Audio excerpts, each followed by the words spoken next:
మన ప్రభువును రక్షకుడైన యేసుక్రీస్తు ప్రశస్తమైన నామమున ఈ దినదిన జీవాహారం దైవకృప అనే వాక్య పరిచర్యలకు మిమ్మల్ందరినీ కూడా ప్రేమతో ఆహ్వానిస్తూ ఉన్నాను. ఈ యొక్క వీడియోలను వీక్షిస్తున్నటువంటి ప్రతి దైవ స్వాస్థ్యానికి దేవుని బిడ్డలందరికీ కూడా నా హృదయపూర్వకమైన శుభాభివందనాలు తెలియపరుస్తూ ఉన్నాను. ప్రియులరా, అందరూ కూడా క్షేమంగా ఉన్నారనే తలంచు ఉన్నాను. దేవుని యొక్క కృప సమాధానము మీకును మీ కుటుంబాలకును తోడైండునుగాక. ప్రియులరా, ఈ దినాన్ని ప్రభువు మనకు అనుగ్రహించారు. సజీవంగా మనము ఆయన యొక్క వాక్యాన్ని ధ్యానించేటువంటి ఉన్నతమైనటువంటి కృపను మనకు అనుగ్రహించిన విధానంకై ప్రభువును నేను ఎంతగానో స్తుతిస్తూ ఉన్నాను, కృతజ్ఞత తెలియపరుస్తూ ఉన్నాను. ప్రియులరా, చిన్న వాక్య భాగాన్ని మనం ఈ దినాన్ని ధ్యానించబోతూ ఉన్నాం.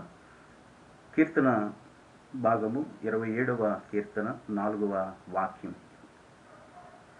27వ కీర్తన 4వ వాక్యాన్ని చదువుతూ ఉన్నాను, మీరు గమనించండి. ప్రియులరా, యెహోవా యొద్ద ఒక వరము అడిగి తిని దానిని నేను వెతుకుచున్నాను.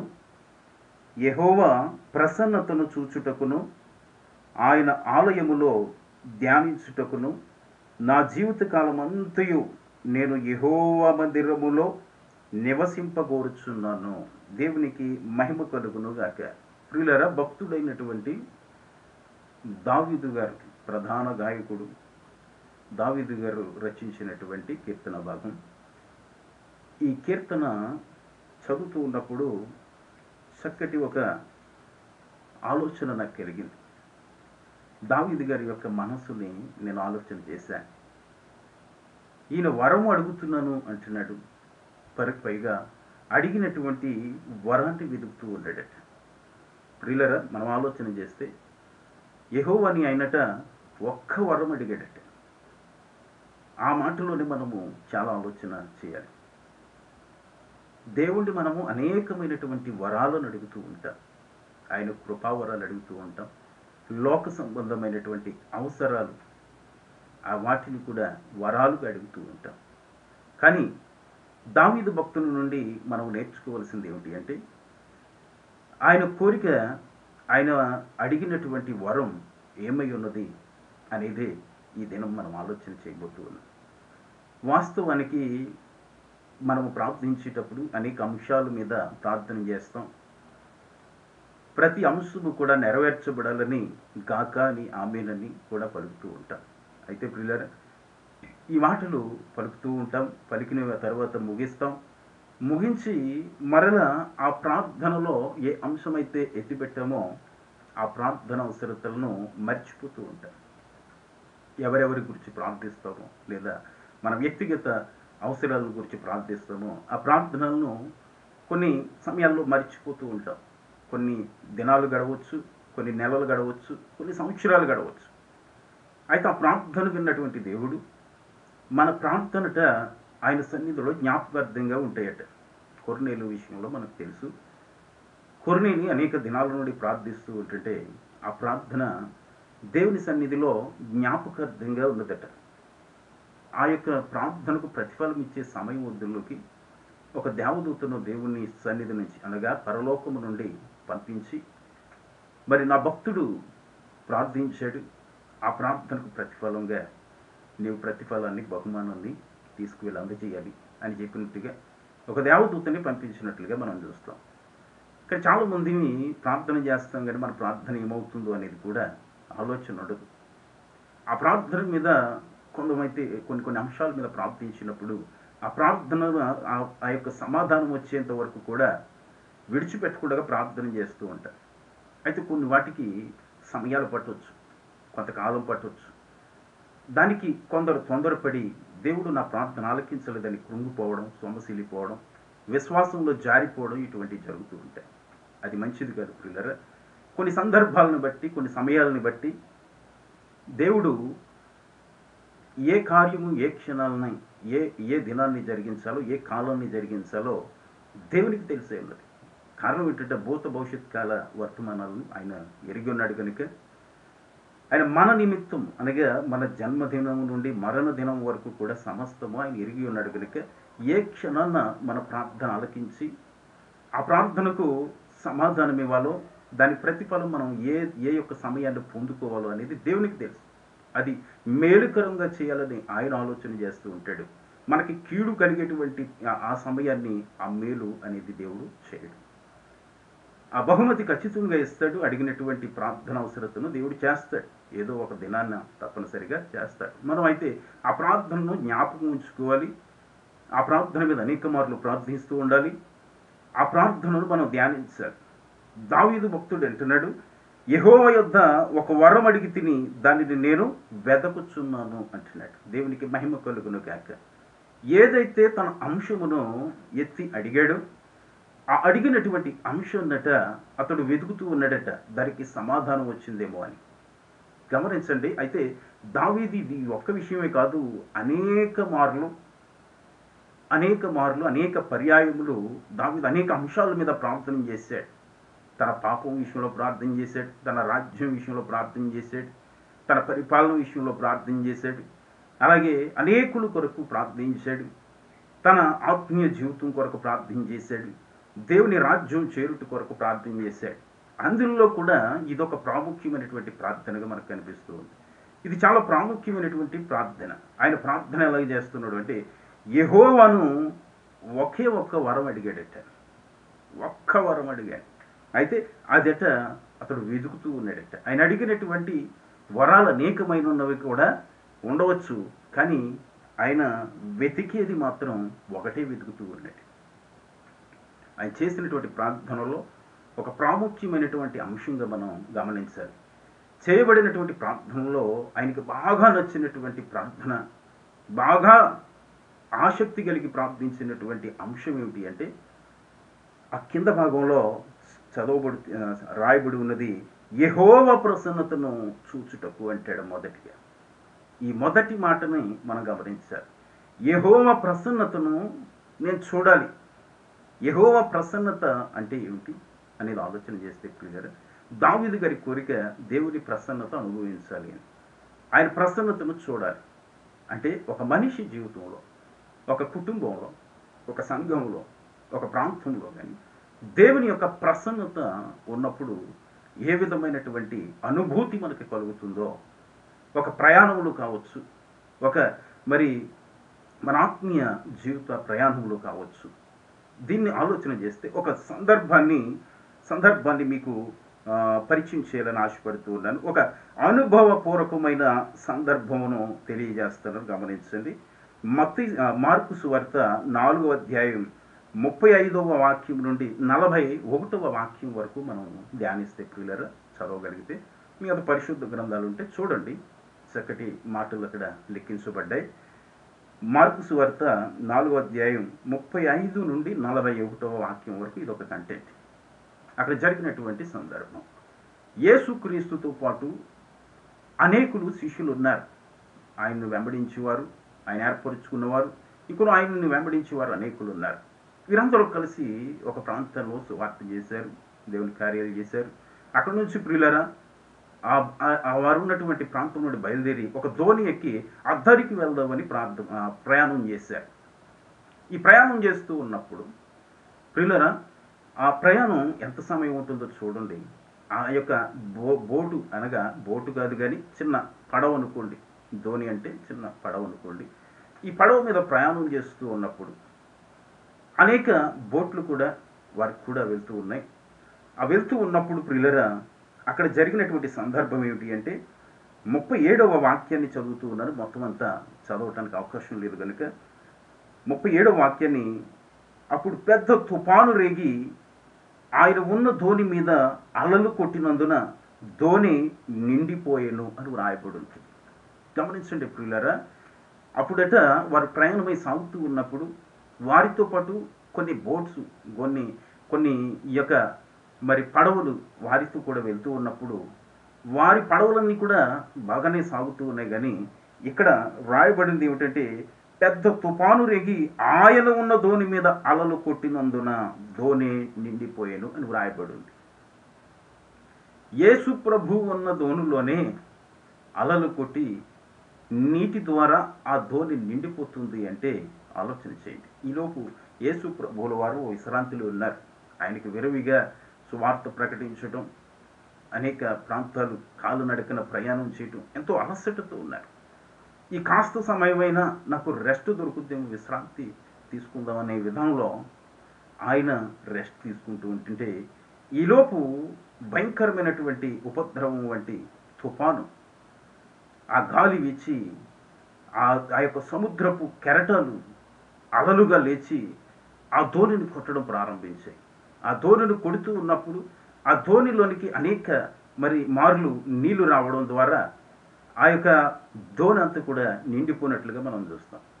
నిండిపోయినప్పుడు ప్రియులారా గమనించండి, వాళ్ళ యొక్క రెస్పాండ్ ఎలా ఉందో. 38వ వాక్యం, మేము నశించిపోతున్నాము, నీకు చింత లేదా అని యేసు ప్రభువుని లేపి ఎంతో బాధతో, వేదనతో, భయంతో యేసు ప్రభుతో మాట్లాడుతున్నటువంటి సందర్భం. ఇదంతా కూడా అనేక మార్లు మనం విన్నాం.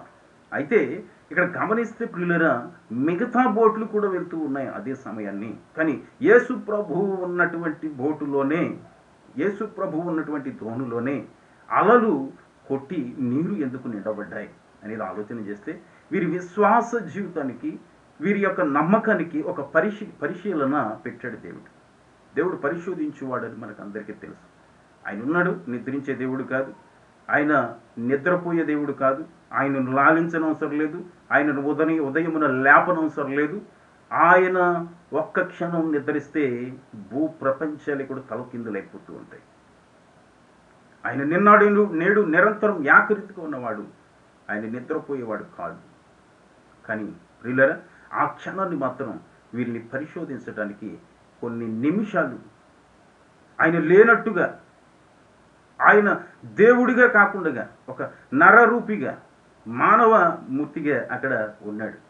ఇంతలో గాలి రేగటం, తుఫాను లేగటం, ఆ యొక్క భయంకరమైనటువంటి కెరటాలు, ఆ యొక్క ధోనిని కొట్టడం. వీరు ఈ యొక్క సందర్భం ప్రియులరా ఒక చోట చక్కగా వ్రాయబడి ఉంటుంది.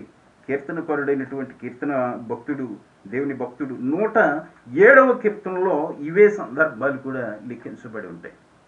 గమనించండి, 107వ కీర్తన భాగంలో 25వ వాక్యం నుండి 30వ వాక్యం వరకు కూడా మీరు ధ్యానిస్తే ఇదే సందర్భం కనిపిస్తూ ఉంటుంది. ఆత్మదేవుడు తన భక్తుల ద్వారా ముందుగాని కొన్ని విషయాలు బయలుపరిచాడు. అనేక ప్రవచనాత్మకమైనటువంటి ఆ యొక్క సందేశాలను ముందే తెలియపరిచాడు. దేవుడంటే ఈ విధంగా ఉంటాడు. దేవుడంటే సముద్రాన్ని శాసించగలిగినటువంటి శక్తిమంతుడు, సముద్రాన్ని నెమ్మలపరిచేటువంటి శక్తిమంతుడు అని ఒక ప్రూఫ్ అవ్వాలి. అంతే తప్ప సముద్రం మీద త్రోవలు వేసుకుని ప్రయాణం చేసేవారు కాదు. ఆలోచన చేయండి. సముద్రాన్ని అవసరమైతే 2 పాయలుగా చేర్చగలగాలి దేవుడు అన్నవాడు. అంత శక్తిమంతుడై ఉంటాడు. ఇశ్రాయేలు ప్రయాణం చేస్తూ ఉన్నప్పుడు ఎర్ర సముద్రం అడ్డుగా వస్తే, అడ్డుగా రాలేదు, వీరు ప్రయాణానికి ఆటంకం కలిగిస్తే ప్రియులరా ఏం చేశారు? అక్కడ ఒక సేవకుని ద్వారా ఆ యొక్క ఎర్ర సముద్రాన్ని 2 పాయలుగా చీల్చి పారేశారు. దేవుని శక్తి అది, దేవుని సామర్థ్యత అది. దేవుడు అనడానికి కొన్ని అర్హతలు ఉండాలి. అంతే తప్ప ఏదో కనిపించిన వాళ్ళ దేవుడు అనటానికి సరిపో. అయితే ఇక్కడ ఆ సందర్భాన్ని మీకు ఒకటి జ్ఞాపకం చేస్తాను. 25వ వాక్యంలో ఇలా వ్రాయబడి ఉంటుంది, ఆయన సెలవీయగా తుఫాను పుట్టెను. ఆయన సెలవీయగా తుఫాను పుట్టెను, అది దాని తరంగములను పైకెత్తెను అని వ్రాయబడి ఉంటుంది. దేవునికి మహిమ కలుగునుగాక. గమనించండి ప్రియులారా, ఆ ధోనిలో ఉన్నటువంటి శిష్యులను పరిశోధించడానికి దేవుని మాట సెలవయ్యింది. ఈ సముద్రానికి గాలికి దేవుడే ఆజ్ఞ ఇచ్చినట్లుగా మనం గమనించగలం. ఇక రెండవదిగా అంటాడు అక్కడ, శ్రమకు తాళలేక వారు యెహోవాకు మొరపెట్టిరి, ఆయన వారి ఆపదలలో నుండి వారిని విడిపించెను అంటాడు. వారు మొరపెట్టారు. మరనగా ఎలా మొరపెట్టారు మనం చదివాం కదా ప్రియులారా. మేము నశించిపోతున్నాము, నీకు చింత లేదా అని దేవుణ్ణి ప్రశ్నిస్తూ ఉన్నారు. కొందరి ప్రార్థనలు ఎలా ఉంటాయో చూడండి. కొందరి ప్రార్థన వినయ భయభక్తులతో ఉంటుంది. కొందరి ప్రార్థన దేవుడితో దెబ్బలాడుతున్నట్టు ఉంటుంది. కొందరి ప్రార్థన దేవునికే ఆ ప్రార్థన వినడానికి ఇంపుగా ఉండవు. చాలామంది ప్రార్థనలు చేయటం కూడా నేర్చుకోలేదు ఇంతవరకు. కొన్ని సంవత్సరాలు పరిశుద్ధ గ్రంథాలు భుజాన్ని వేసుకుని తిరుగుతూ ఉంటారు. కానీ ప్రియులారా, ఏ విధంగా ప్రార్థించాలో కూడా తెలియనటువంటి పరిస్థితి. ఆయన ఒక ఉన్నతుడు, పరాక్రమశాలి, బలవంతుడు, బలసూరుడు. అటువంటి దేవుని ఎదుట ఒక నరమాత్రుడు ఎంతటి వాడు! ఆయన ఆకాశ మహాకాశములపై ఆసీనుడైనటువంటి దేవుడు, భూమిని సర్వ సృష్టిని నోటి మాటతో సృజించినటువంటి దేవుని ఎదుట ఏ విధంగా ప్రార్థన చేయాలో కూడా తెలియదు. కొందరు అజ్ఞానులు దేవునితో దెబ్బలాడుతారు. ఎందుకు చేయలేదా, నాకు ఈ బాధలే నాకు వచ్చినాయా అంటూ దేవుణ్ణి దూషిస్తూ మాట్లాడుతూ ఉంటారు. ఇక్కడ ఈ శిష్యులు కూడా అదే, ఎందుకని మేము చింతిస్తుంటే నీకు చింత లేదా, మేము నశిస్తుంటే నీకు చింత లేదా అంటే గమనించండి. అయితే వారి ప్రార్థన ఆలకించిన దేవుడు ఏం చేస్తాడట? 29వ వాక్యం, కీర్తన 127వ కీర్తన 29వ వాక్యాన్ని చూస్తే ప్రియులారా, ఆయన తుఫానును ఆపివేయగా దాని తరంగములు అణిగిపోయెను అని రాయబడి ఉంది. ఆయన తుఫానును ఆపివేయగా దాని తరంగములు అణిగిపోయెను. ఇదే మాట అక్కడ మీరు గమనించండి ప్రియులారా, 39వ వాక్యం 27వ మార్కు సువార్త 4వ అధ్యాయం 39వ వాక్యంలో యేసు ప్రభువులు వారు లేచారు చూడండి. అందుకు ఆయన లేచి గాలిని గద్దించి నిశ్శబ్దమై ఊరకుండుమని సముద్రముతో చెప్పగా. సముద్రముతో చెప్పి కూడా ఎవరండి ఈరోజు? సముద్రము మాట వింటుందా? సముద్రము లోబడుతుందా? ఎవరికి లోబడుతుంది? ఎవరి మాట వినాలి? గమనించండి ప్రియులారా, యేసుక్రీస్తు ఆ సముద్రం మీద ఉండి, ఆ నది మీద, ఆ యొక్క సముద్రపు అలలు కొడుతూ ఉండగా, ఆ భయంకరమైనటువంటి పరిస్థితిలో యేసు ప్రభువులు లేచి సముద్రం వైపు చూశాడు. ఆయన చేయి చాచి ఆయన అంటున్నాడు, అందుకు ఆయన లేచి గాలిని గద్దించి, మొదటిగా గాలిని గద్దించాడు. పిల్లలు భయపడుతూ ఉన్నారు, నువ్వు భయపెట్టు, ఇక చాలు వచ్చిన ఈ భయంకరమైనటువంటి ఉపద్రవము ద్వారా వీరిలో ఎంత విశ్వాసం ఉన్నదో బయలుపరచబడింది. ఇక చాలు, నువ్వు ఆగు అంటున్నాడు. గాలి లోబడుతుంది. ఇక రెండవదిగా ఏమంటున్నాడంటే, నిశ్శబ్దమై ఉండమని సముద్రముతో చెప్పగా గాలి అనగి మిక్కిలి నిమ్మలమాయను అని వ్రాయబడి ఉంది. గాలి అణిగింది, సముద్రము మాటకు లోబడింది. వారు అనుకుంటున్నారు ప్రియులారా, 40వ వాక్యం చూస్తే, వారు మిక్కిలి భయపడి, ఎవరు? శిష్యులైనటువంటి వారు, యేసుక్రీస్తు వెంబడే నడుస్తున్నటువంటి వారు, యేసుక్రీస్తును ఆరాధిస్తున్నటువంటి బిడ్డలు, యేసుక్రీస్తు యొక్క విశ్వాసులు వీరు, యేసుక్రీస్తు ఎన్నుకున్నటువంటి ఏర్పరచబడినటువంటి వ్యక్తులు. వారు ఈ యొక్క సందర్భాన్ని చూసి, ఈ భయంకరమైనటువంటి విపత్తుని చూసి వారు ఏమంటున్నారు? వారు మిక్కిలి భయపడి, ఈయన ఎవరో అంటున్నాడు. ఇలా ఆలోచించండి, ఈయన ఎవరో వారికి అర్థం కాలేదు. అప్పుడు వరకు వారికి ఆలోచన లేదు. ఈయన ఎవరో, మరియమ్మ కుమారుడా, యోసేపు కుమారుడా, అర్థం కావట్లేదు. ఎవరో ఈయన అని ఆలోచన చేస్తూ, గాలియు సముద్రమును ఈయనకు లోబడుచున్నవని ఒకనితో ఒకడు చెప్పుకుంటున్నారు. గాలి లోబడుతుందట, సముద్రము లోబడుతుందట. ప్రియులారా ఆలోచించండి, గాలి సముద్రము ఎవరికి లోబడతాయి? వాటిని సృజించినటువంటి సృష్టికర్తకే లోబడతాయి ప్రియులారా. అదే ఈ 107వ కీర్తనలో మనం చూస్తూ ఉన్నాం, 30వ వాక్యం, అవి నిమ్మలమైనవి వారు సంతోషించిరి, వారి కోరిన రేవునకు ఆయన వారిని నడిపించెను. మన 30వ వాక్యం చూస్తే, అవి నిమ్మలమైనవని వారు సంతోషించిరి. ఎవరు? ఈ శిష్యులు సంతోషించారు. సంతోషించి అవి నిమ్మలంగా ఆ కెరటాలు సర్దుమరిగిని, ఆ అలలు తగ్గిపోయినాయి. తర్వాత ఆ గాలి నెమ్మదిగా చేయబడింది. సాఫీగా వెళ్తుందండి వీరి జీవన ప్రయాణం. ఈ దోణి మీద ప్రయాణం చక్కగా సాగుతూ ఉంది. చక్కగా సాగుతూ ఉన్నప్పుడు వారు కోరిన రేవునకు ఆయన వారిని నడిపించెను. ఎవరు నడిపించారు? యేసు ప్రభువు నడిపిస్తారు. మనం కోరేటువంటి రేవుకు యేసు ప్రభువే నడిపించాలి. ఎవరెవరో నడిపిస్తారు అనుకుంటారు చాలామంది. ప్రభుత్వాలను, అధికారులు నడిపిస్తారని, ప్రధానులు నడిపిస్తారని. మనం కోరినటువంటి రేవునకు మన కుటుంబాలు ఎవరో ఒకరు మరి ఆ యొక్క యాజమాన్యాన్ని జరిగిస్తూ నడిపిస్తారని ఇలా అనుకుంటూ ఉంటారు. కానీ ప్రియులారా, దేవుడు మనల్ని నడిపిస్తే మనము చేరవలసినటువంటి గమ్యస్థానానికి చేరుతాం. మనం కోరినటువంటి రేవునకు యేసు ప్రభువు నడిపించగలడు. ఈ ప్రపంచం మీద వచ్చినటువంటి ఈ భయంకరమైనటువంటి విపత్తు, ఈ కరోనా వైరస్ ఏదైతే ఉందో, ఈరోజు ఆ భయంకరమైనటువంటి తెగులునకు అనేకులు మరణఘోష అనుభవిస్తూ ఉన్నారు. అనేక దేశాలు ఈరోజు ఎంతో బిక్కుమంటూ భయక్రాంతులే కంగారైతూ ఉన్నారు. ఏమైపోద్ది ఈ ప్రపంచం, ఏమైపోతుంది ఈ ప్రజలు? ఎంతో ఘోరమైనటువంటి పరిస్థితిని మనం గమనిస్తూ ఉన్నాం. ప్రియులారా, ఇటువంటి భయంకరమైనటువంటి ఉప్పెన, ఈ భయంకరమైనటువంటి ఉపద్రవాలు, ఈ భయంకరమైనటువంటి అలలు ఈ భూమి మీదకు వస్తాయి. మన జీవిత ప్రయాణంలో ఎన్నో ఎదురవుతూ ఉంటాయి. అయితే అటువంటి సమయంలో మనం వినయ భయభక్తులతో దేవుణ్ణి ప్రార్థించగలిగితే, దేవుని వేడుకునగలిగితే, దేవుని మీద మనము ఆధారపడగలిగితే, పిల్లలు దేవుని మీద ఆనుకోగలిగితే తప్పనిసరిగా దేవుడు మనతో ఉండి మనము చేరవలసినటువంటి స్థలానికి, మనము నడవలసినటువంటి త్రోవలు, మనము చేరవలసినటువంటి గమ్యస్థానానికి, రేవునకు యేసు ప్రభువు నడిపించగలడు. ఎన్ని ఉప్పెనలు వచ్చినా, ఎన్ని ఉపద్రవాలు వచ్చినా, ఇటువంటి ఎన్నో భయపెట్టేటువంటి భయంకరమైనటువంటి విపత్తులు మన చుట్టూ సంచరించిన కానీ ప్రియులారా, ఆయన కృపా కాపుదల తన బిడ్డల ఎడలు ఉంటుంది.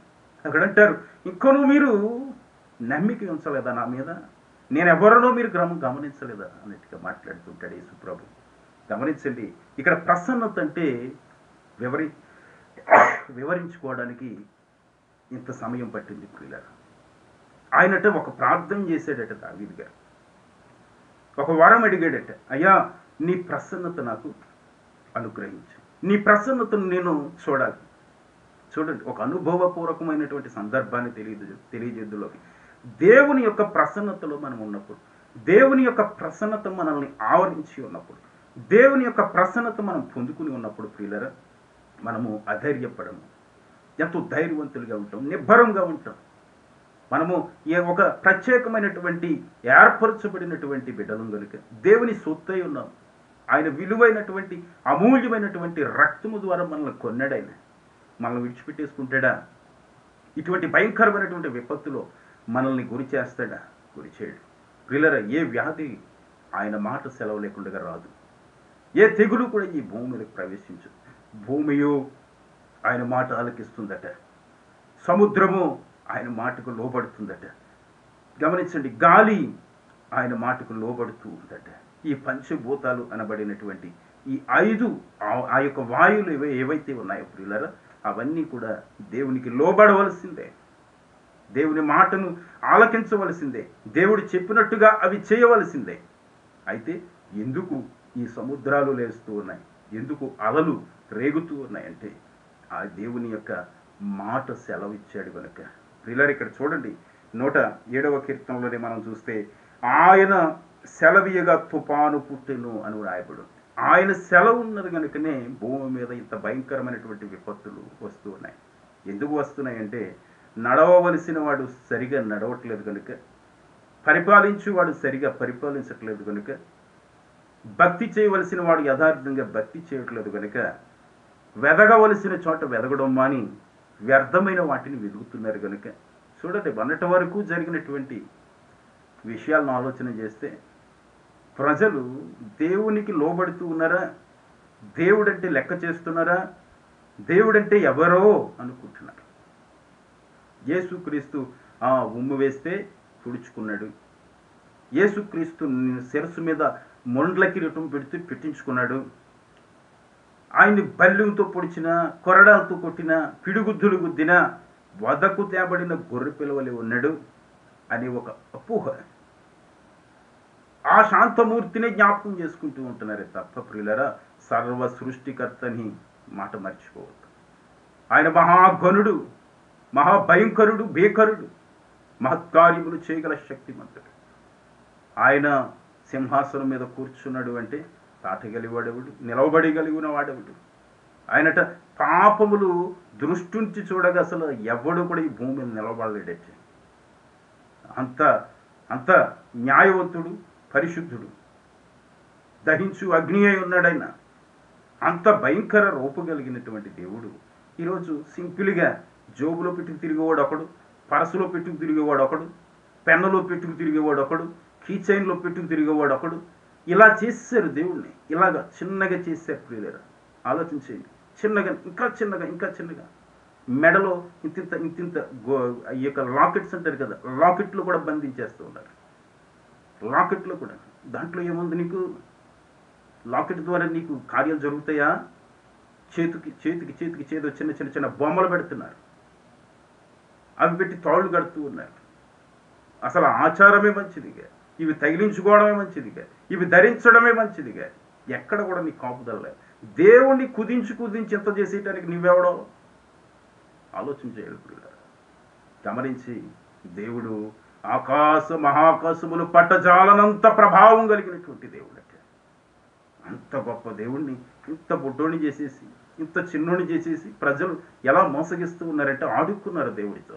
దేవుడు పన్నెర చేస్తే ఎవడు నిలవగలడు? ఆయన దృష్టి ఉంచి చూచితే ఎవడు నిలవబడగలడు? ఆలోచించండి. ఆయన ప్రేమను వెల్లడిపరిచినందుకు ఆయన వెర్రివాడైపోయాడు ప్రజలకి. సింపుల్గా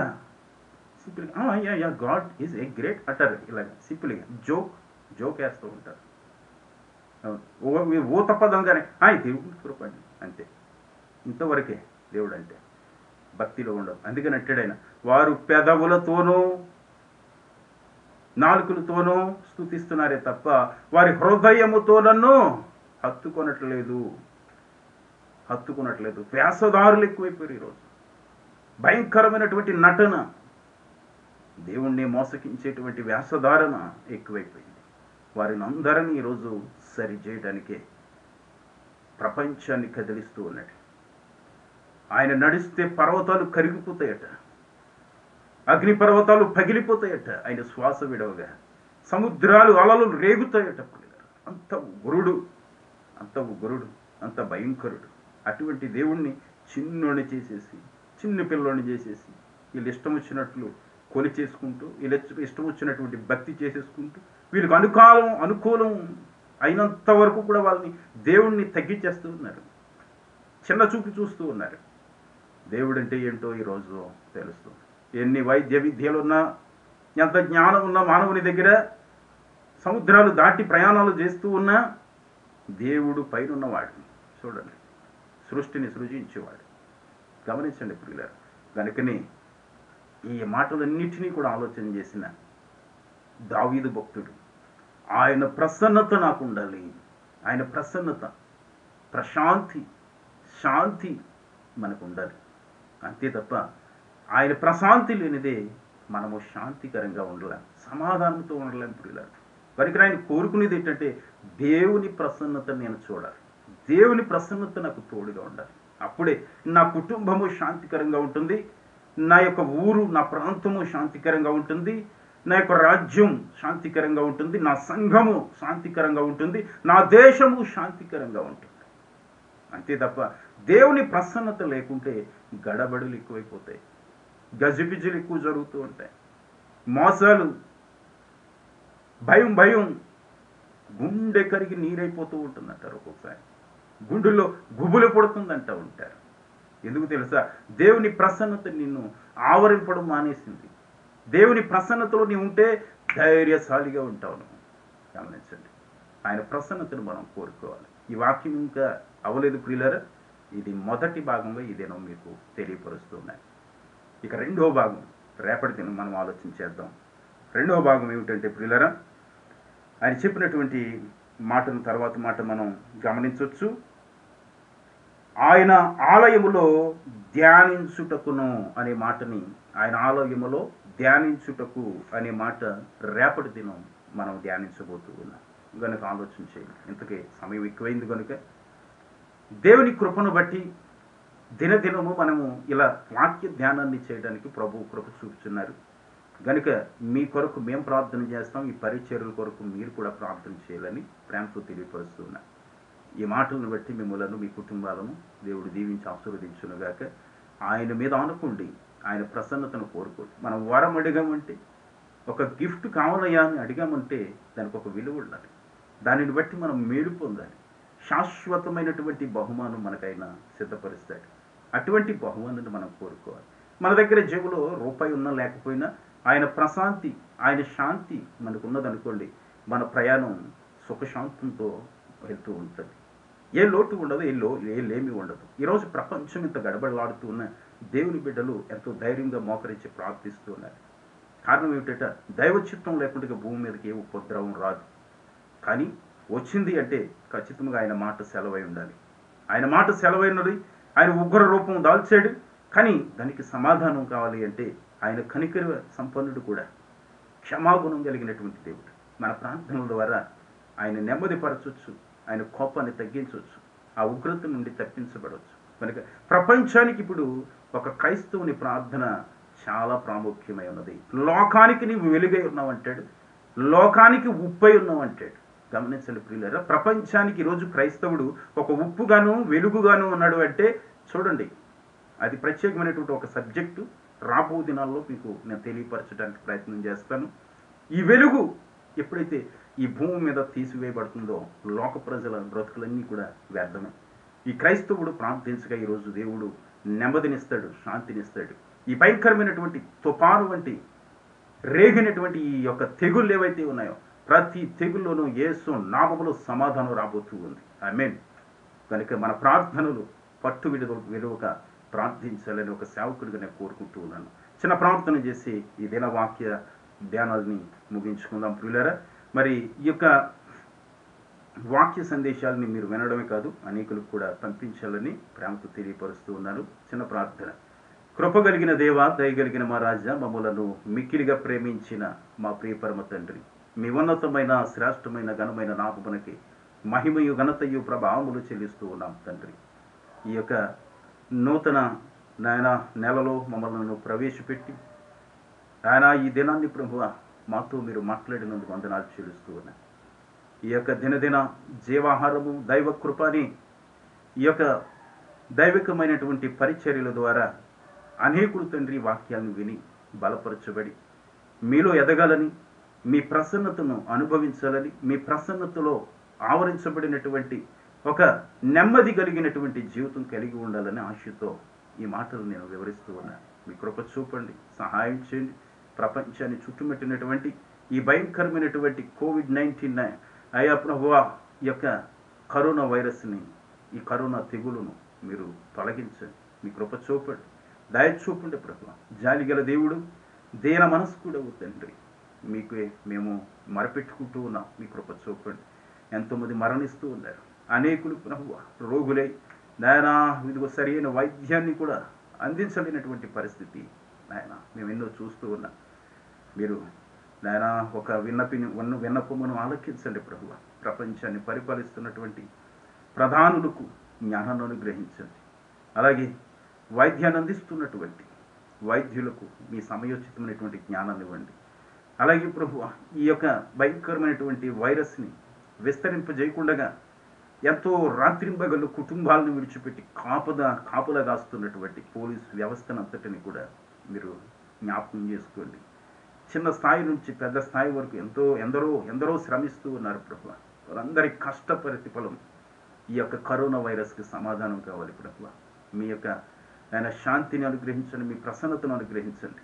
అతి త్వరలోనే ప్రభువ ఈ కరోనా తెగులు నుండి విడుదల పొంది ఒక శాంతిపూర్వకమైనటువంటి ప్రసన్నతను మా దేశము ప్రపంచము పొందినట్లు మీ కృప చూపమని, ఈ వర్తమానాలు వీక్షిస్తున్నట్టు ప్రతి బిడ్డ అవసరతను తీర్చి దీవించి ఆశీర్వదించమని, మహిమయు ఘనతయు ప్రభావములు మీ నామమునికి ఆరోపిస్తూ మా రక్షకుడును ప్రాణప్రియుడైన యేసు క్రీస్తు పరిశుద్ధ నామములో మిక్కిలి వినయముతో ప్రార్థించి పొంది ఉన్నాం మా పరమ తండ్రి.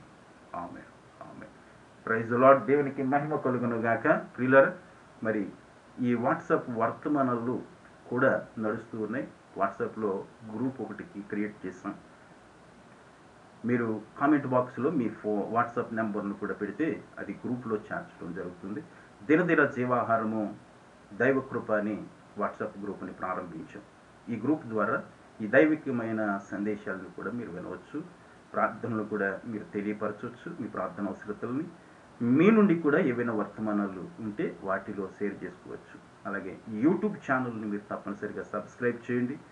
మరి ఆ యొక్క వీడియోలను మీరు చూడటమే కాదు, మీ సహోదరులకు, ఆత్మీయులకు, సహవాసంలో ఉన్నటువంటి బిడ్డలకు, కుటుంబస్తులకు, ప్రతి వారికి కూడా షేర్ చేసి నిజమైన దేవుణ్ణి పరిచయం చేయండి. దేవుని యొక్క విశ్వాస్యతలోనికి బలపరచండి. చిన్న స్థాయి నుంచి ఒక వృద్ధి కలిగినటువంటి ఆత్మీయ జీవితం కలిగినట్లుగా మరి ప్రతి వారిని కూడా బలపరచమని, అలాగే ప్రపంచ వేదన కొరకు ప్రార్థించండి, మరి సేవకుల కొరకు ప్రార్థించండి, పరిచర్యలో పాలిభాగస్తులై ఉన్నటువంటి బిడ్డల కొరకు ప్రార్థించండి. అలాగే పేదలను ఆదుకుంటున్నటువంటి దాతృత్వం చాటుతున్నటువంటి బిడ్డలు ఉన్నారు. వారినందరినీ కూడా మరి దేవుడు దీవించేలాగా మీ ప్రార్థనలో జ్ఞాపకం ఉంచుకోండి. ఎంతో సహకరిస్తూ ఉన్నారు, అనేకులు ఆకలి తీరుస్తూ ఉన్నారు.